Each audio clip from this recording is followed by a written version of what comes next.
너무 그것만 먹으면은 몸에 안 좋다고 그러더라고요. 그러니까 너무 고기만 먹는 거죠, 고기만.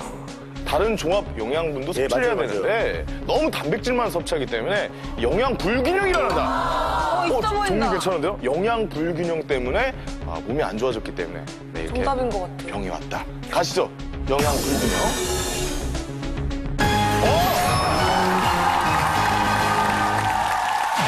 위기 탈출 넘버 1.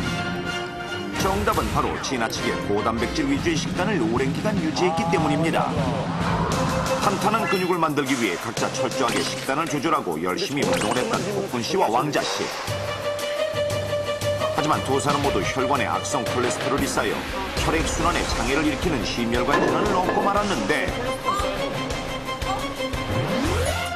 그 이유는 바로 오로지 단백질을 섭취하는 데만 집중해 매 끼니마다 닭가슴살이나 육류, 계란 등 지나치게 고단백 식단을 장기간 유지했기 때문.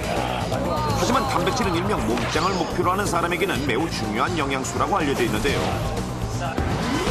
먼저 5대 영양소 중 하나인 단백질이 우리 몸에서 어떤 역할을 하는지 알아보겠습니다.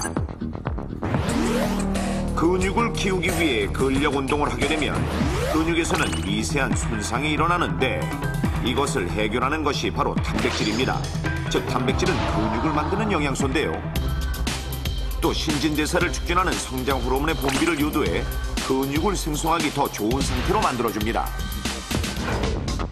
게다가 같은 양을 먹어도 포만감은 큰 반면 열량은 지방의 절반밖에 되지 않습니다.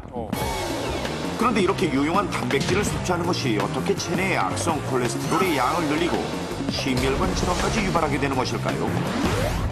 문제는 막연하게 근육이 더 빨리 만들어질 거라고 믿거나 살이 찌지 않는다고 생각해 지나치게 단백질을 많이 섭취하는 것입니다. 특히 몸 만들기에 치중한 나머지 다른 음식물은 일절 먹지 않고 오로지 고단백 식단만을 고집하게 되는 경우가 많은데요. 이렇게 단백질 섭취를 위주로 하는 불균형적인 식단을 장기적으로 계속할 경우 그 결과는 예상외로 심각할 수 있다는 사실 알고 계셨습니까? 음식으로 섭취한 단백질은 작은 아미노산으로 분해되어 간으로 이동하는데, 이때 근육이 필요로 하는 것 이상의 단백질이 공급될 경우 간에 남은 아미노산이 포도당으로 전환되고 그 포도당이 쌓이면 결국 지방으로 전환됩니다. 한마디로 단백질도 너무 많이 섭취하면 몸속에서 지방으로 바뀐다는 사실. 이 지방은 몸속에서 악성 콜레스테롤인 LDL의 양을 늘리고 필요 이상으로 증가한 악성 콜레스테롤이 혈관 벽에 침착되어 혈액순환을 어렵게 하며 심각할 경우 혈관을 막아 심장 질환 등을 일으키는 것입니다. 또 필요 이상 많은 단백질은 몸속에 있는 지방을 소모할 필요가 없게 만들어 결과적으로 지방이 더 쌓이는 결과를 초래한다는 사실. 자, 그렇다면 사람들은 단백질을 너무 많이 섭취하면 지방으로 바뀐다는 사실을 알고 있을까요? 실제로 근육 운동이 한창인 사람들에게 물어보겠습니다. 식단이 어떻게 되시죠? 단백질 섭취는 어떻게 하시나요? 네, 저는 주로 우유와 계란, 흰자를 많이 먹습니다, 주로. 그리고 탄수화물은 좀 줄여야 하기 때문에 닭가슴살, 계란 흰자, 그다음에 아니면 두부. 운동을 좀 하다 보니까 육류를 좀 많이 하는 편입니다. 삶은 계란 이제 흰자만 그 부분만 해가지고 한 7개 정도 그렇게 먹고 있어요. 그럼 혹시 단백질을 과다 섭취하게 되면 지방이 더 쌓일 수 있다는 사실 알고 계셨습니까? 아니요, 그런 건 처음 듣고요. 네. 오히려 지방이 이렇게 단백질이 바뀔 수 있다는 얘기 들어본 것 같아도 그 단백질이 지방으로 바뀐다는 얘기는 그런 얘기는 전혀 못 들었고. 아, 그럴 수도 있어요? 저는 그런 걸 몰랐는데요.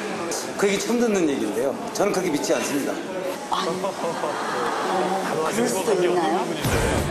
이렇듯 대다수의 사람들이 탄수화물이나 지방이 축적되는 것은 주의하면서 고단백 위주의 식단의 위험성은 간과하고 있었는데요. 그렇다면 과연 지나치게 고단백 식단을 유지하는 것이 실제로 우리 몸에 어떤 영향을 미치는지 전문 병원의 도움을 받아 알아보기로 했습니다. 참가자들은 6개월 이상 근육운동을 꾸준히 해온 20, 30대의 성인 남성 4명으로 헬스보이로 유명한 개그맨 이승윤 씨도 실험에 참가했습니다. 평소 운동 시간이 어떻게 되시나요? 하루 운동 시간은 1시간에서 1시간 반 정도 하고 있는데요. 1시간 정도 하는 그럼 단백질 섭취는 어떻게 뭐 식단이나 뭐 보충제 돼지고기 전지 부분을 먹고 있습니다. 단백질을 좀 섭취를 해야 되기 때문에 전 도시락을 싸고 다니는데요. 닭가슴살이랑 이렇게 같이 볶아서 야채를 넣고 볶아서 끼니 때마다 기본적으로 두부나 콩으로 이제 식물성 단백질을 섭취해주고요. 그 다음에 닭가슴살로 동물성 단백질도 섭취를 해주고 있습니다. 참가자 4명을 대상으로 악성 콜레스테롤 수치, 혈관의 이상이나 고지혈증의 유무를 알아보는 검사를 시행했는데요.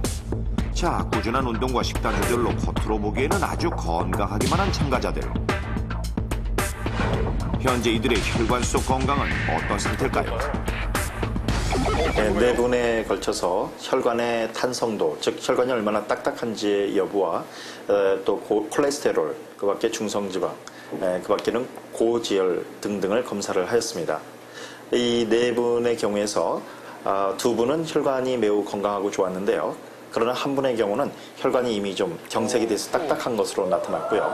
또 한 분은 그 중간 과정으로 나타났습니다. 혈액 검사 소견은 한 분에서는 약간 중성지방이 좀 높은 것으로 나타났습니다.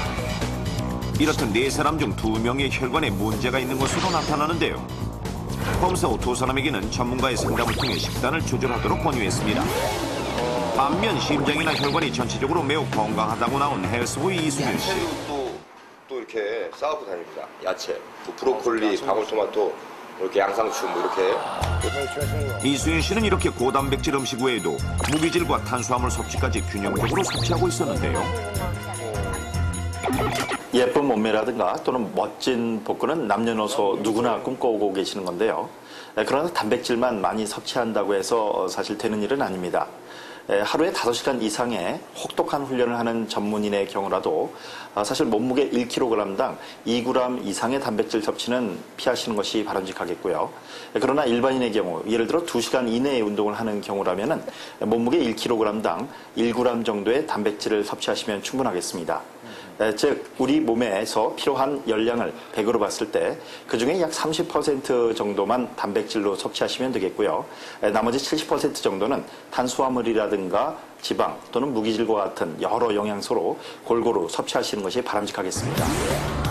이렇듯 운동을 할 때도 하루에 필요한 단백질의 양을 잘 계산해 계획적으로 섭취해야 한다는 것인데, 그럼 운동을 할 때 많이 먹는 식품들의 단백질 함유량은 얼마나 될까요? 쇠고기 사태 100g에는 24g의 단백질이, 돼지고기 등심 100g에는 21g, 닭고기 가슴살에는 23g의 단백질이 함유되어 있으며 고단백질 식품으로 유명한 계란 하나에는 6.3g, 우유 한 컵에도 7g의 단백질이 포함되어 있습니다. 예를 들어 체중 50kg의 여성이라면 두부 약 3분의 1모, 우유 한 잔, 계란 1개, 생선 1토막 또는 육류로는 무게 50g 정도의 햄버거 패티 사이즈 2조각이면 하루에 필요한 단백질은 모두 섭취한 셈입니다. 자, 그럼 이제부터 올바른 단백질 섭취법을 건강맨 넘버원이 알려드리겠습니다. 먼저 단백질 섭취는 운동 후 소실된 근육을 재생할 수 있도록 운동 직후 1시간 이내에 섭취하는 것이 가장 효과적이라는 사실 기억하셔야겠습니다. 또 식단은 잠깐! 단번에 단백질 위주로 바꾸지 말고 전체적으로 식사량을 줄이면서 기본적으로 탄수화물은 충분히 공급하도록 하며 운동량에 맞게 단백질 섭취를 조절하는 것이 가장 좋습니다. 그리고 하루 3끼 식사에 맞게 계획적으로 나누어 섭취하는 것도 잊지 마십시오.